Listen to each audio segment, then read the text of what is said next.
As Paulo Coelho wrote in the book, The Alchemist, at a certain point in our lives, we lose control of what's happening to us, and our lives become controlled by fate. That's the world's biggest lie. 4 women in their sunset years will embody those words and show that everyone will always have a choice to bring changes in their lives. Diane, Vivian, Sharon, and Carol have been best friends for decades. They have their own book club, in which they regularly meet to discuss books and hang out with each other. During the recent pandemic, they were forced to turn those meetups into Zoom meetings. It's a big adjustment to them, as it is to everyone affected by the pandemic. In those times, many things have happened. Sharon retires from being a judge. Carol's husband, Bruce, suffers from a heart attack, so she's meticulous with what he eats. Her restaurant has also closed, which is a great blow to her. Diane reveals she hasn't spread the ashes of her late husband, Harry. Instead, she keeps them inside a large tin for instant coffee. But the most significant event happens to Vivian. When the restrictions are lifted and face-to-face meetings are allowed again, Vivian reveals to her friends that she and Arthur are engaged to be married. Carol thinks this is a sign. She's been reading the book, The Alchemist, by Paulo Coelho, in which she reads that ignoring the signs is what ruins a life. She says this because she found her old notebook containing a dream trip that the 4 of them had planned many years ago. In her notes, it's written that they're supposed to go to Italy, and Carol, she's supposed to surprise someone named Johnny. Diane remembers this, as this was the time she got pregnant, which was the main reason the trip didn't push through. Carol says that now that the travel ban is lifted, they can carry out this dream trip they once had. This time, they can think of it as Vivian's bachelorette party. But her friends are unsure about this. Vivian worries about leaving Arthur even for a while. Sharon worries about her cat. She's currently single, and her cat is like her child and life companion. And Diane can find any reason not to go. Carol persuades her friends. When can they have this trip if not now? She believes the universe is conspiring for them to take this trip. And it looks like she's right. Arthur is actually supportive and encourages Vivian to go. Meanwhile, Sharon's cat passes away due to old age. It's unfortunate, but Sharon is not someone to mull over sad things like this. Her cat is gone and she's retired, so she has the perfect reason to go. Diane goes along with her friends, but she still thinks this trip is nuts, as well as getting married at the age of 70. She loves Vivian though, so she'll support her anyway. Her boyfriend Mitchell thinks getting married at 70 is actually romantic. Regardless of excuses, the trip pushes through, and the 4 friends arrive in Italy with a flair. Their first destination is Rome, where they enjoy seeing the city's iconic landmarks. At the Spanish Steps, they surprise Vivian with a veil and a sash that says, "Bride-to-be." A pair of men on a motorcycle notices them and says something in Italian. Through the power of translation apps, they realize the men told them a proverb. The older the vine, the sweeter the fruit. The ladies like the notion. One thing about them is that they don't take themselves seriously as they get older. They have experienced a lot, and they are wise enough to enjoy what little time they may have. They continue touring in a palace where several statues are displayed. During their tour, they hear Carol exclaiming while looking at her phone. It turns out, she has installed security cameras at their house to watch over Bruce's diet, and she caught him sneaking in a few strips of bacon. Her friends remind her they're on vacation, and that she should cut her husband some slack. They turn around a corner where they see a breathtaking sight of the city's historic buildings. Vivian is so happy that they did this trip together. The 4 friends embrace each other, cherishing their decades of sisterhood. Later, they arrive at a boutique shop that sells wedding gowns. Vivian points out the shop is closed after Sharon presses the doorbell. However, the owner comes out and welcomes them warmly inside. As it turns out, Sharon and the girls have reserved a private dress fitting at this exact shop. The ladies have fun trying wedding gowns and making fun of Vivian's first choices. Diane tries not to join the fitting, but the owner has actually reserved a dress that fits her fashion sense. By the end of it, Vivian finally chooses her dress, and she knows that's the one. They take an afternoon break al fresco style in one of the quaint dining places in the city. Carol makes a toast about how great Rome is as a walking city. The street artist that's currently with them sketching Sharon says they should go to Venice for a better walking experience. It's Italy's treasure, and it's always worth it to go there. Carol suggests they should stick with the initial plan of going next to Tuscany. But Vivian points out this is similar to what the protagonist of the book, The Alchemist, experienced. This is a sign from the universe that they must go. Plus, she's the bride-to-be, so what she says, goes. Eventually, the other 3 agree. At the train station, they are met by a pair of porters who greet them enthusiastically. The ladies give their luggage to them. Vivian gives them a tip, which makes the porters a bit confused. Then they take the 3-hour train ride to Venice. They have fallen asleep, and when the train conductor wakes them up, they're the only passengers remaining in their seats. When asked about the checked bags they gave to the porters, the conductor says they have had no porters for more than 40 years. Realizing they've been robbed, they report this incident to the police. While waiting, Diane expresses her frustrations about losing her luggage. The others think she's blowing this out of proportion. After all, their lost things are replaceable. That's when Diane reveals she brought Harry's ashes with her. Everyone is so baffled. Even Sharon, who's well-versed in legalities, is not sure if this is legal. Their conversation is cut short when the police chief enters the room. After 2 hours of waiting, all he says is that a report has been filed. He has no empathy, as if having one's luggage stolen is as normal as eating a sandwich. Understandably, the ladies are upset, and Sharon can't help but remark how lazy the police worker is. On their way, they discuss their situation and compare it to the protagonist of Coelho's most famous book. Just like the protagonist, they have a choice to think of themselves as victims or as adventurers. In the end, it's best to think that they're both. Not all things go downhill, at least. Vivian still has her wedding gown, and with her connections, they manage to book rooms at a high-end hotel. At the bar, Sharon meets Usmain, a retired philosophy teacher who knows how to tickle a lady in the right places. He and Sharon click together, especially on their philosophy of simply living life to the fullest. As Sharon calls it, it's the life of wine and why not. Then, Usmain invites them to dinner, which he promises will give them an authentic Italian experience. And what an experience it is. First, they're welcomed by a live band, then they're seated at a table where the guest list seems to be exclusive. The head chef comes out, and Usmain introduces him to the ladies. Carol, who excused herself earlier, returns to the table, flaunting her red dress, which shows off her healthy bosom. When she sees the chef, she recognizes him. He's Gianni, the same person Carol mentioned in her journal. As it happens, the dinner venue happens to be at Chef Gianni's cooking school, and he's the one personally serving them their dinner. It is a fun meal, interacting with other guests, then followed by dancing to the lively music provided by the band. Once the energy has mellowed, Usmain invites Sharon for a little stroll. Then one of the servers approaches Carol and says Chef Gianni invites her for a kitchen tour. Carol wants to catch up with her acquaintance, so she bids Vivian and Diane goodbye. Both happy for their friends, the two remaining ladies enjoy the evening scene by the terrace. Vivian expresses her worries about how her solo act is about to come to a close.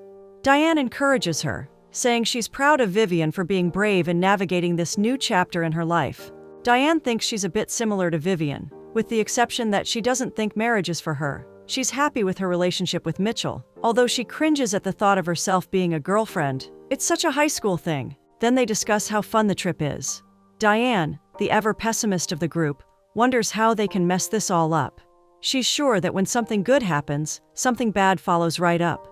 Checking up on Carol and Sharon, Carol and Gianni exchange subtle flirting in Gianni's kitchen. The spark is definitely there, and it's impossible to ignore. The two end up shaking Gianni's kitchen van, where they passionately knead dough for pasta. Meanwhile, a police boat finds a water taxi gently swaying in the middle of the canal. It turns out, that's where Sharon and Usmain end up after their stroll. Sharon is exasperated to see the police chief from earlier catching them in the act. The next day, only Carol wakes up with a bad headache, while her friends look refreshed and ready for a new adventure. Diane says they should head to Tuscany, but instead of taking the train, they should rent a car. Everybody agrees. For most of the morning, they enjoy a scenic car trip along the countryside. It would have gone relatively peaceful, but then Carol suddenly exclaims. As it turns out, Johnny took pictures of them last night during the kneading session and sent those photos to her iPad. Carol is worried Bruce will see those pictures and think otherwise. She insists that nothing untoward has happened. It was all just innocent fun. She says she takes advantage because she can't have this kind of fun with Bruce. When asked to clarify, Carol explains that she's always afraid that Bruce may pass away any second. Since his heart attack, she's been worried sick for her husband. It's one thing to lose the restaurant, she can't lose Bruce too. Sharon invokes the sisterhood's rule.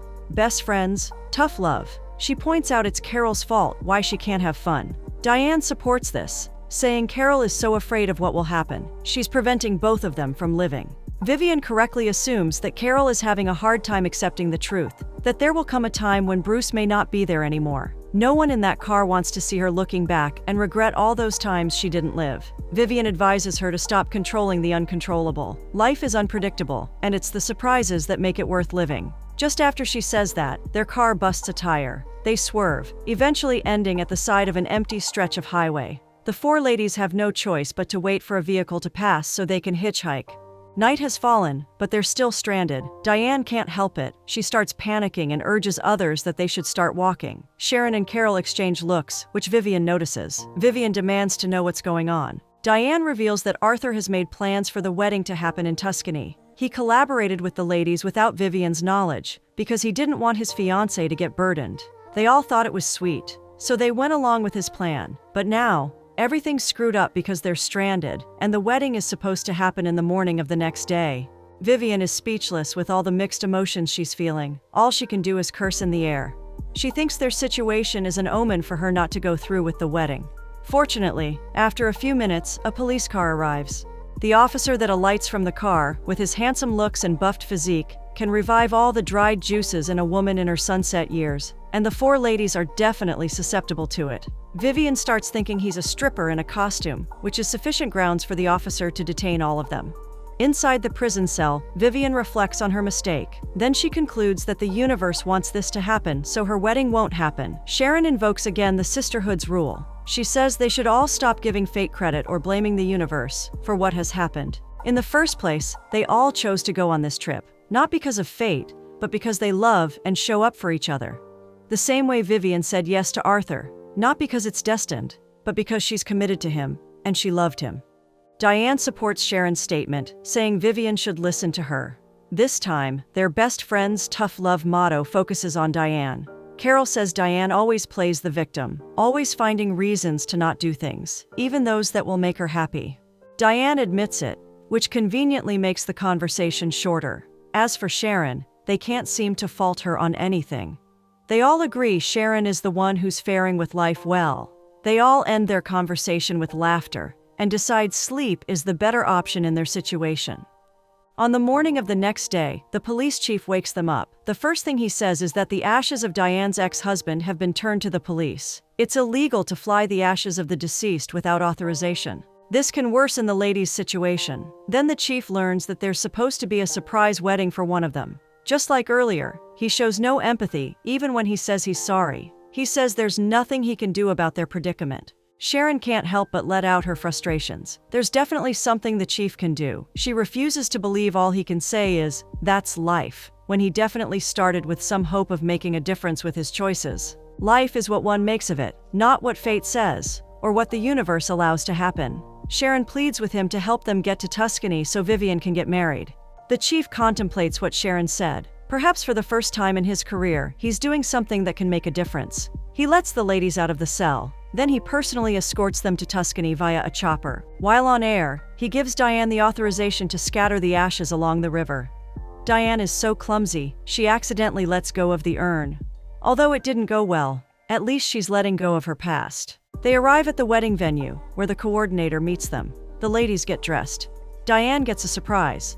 Mitchell has come to Italy, and he stuns her with the same dress she tried on back at the boutique. Apparently, Carol took a picture of Diane trying the dress on and sent it to Mitchell. He just wants Diane to be happy. The three friends check on Vivian, who looks like she's about to run away. They try to calm her and assure her that everything's going to be all right. Vivian tells them she loves them, and after a deep breath and 2 glasses of champagne, she finally wears her wedding gown. But the wedding jitters don't leave Vivian. Diane tells her that loving someone and having them love you back are enough reasons to go through with this wedding. She advises her to follow her heart. In truth, Vivian really loves Arthur. It's just that she's not sold on the whole marriage thing. Sharon and Carol support her, reminding her that after what they've been through, all their problems are behind them. However, the coordinator approaches them, saying the priest is missing.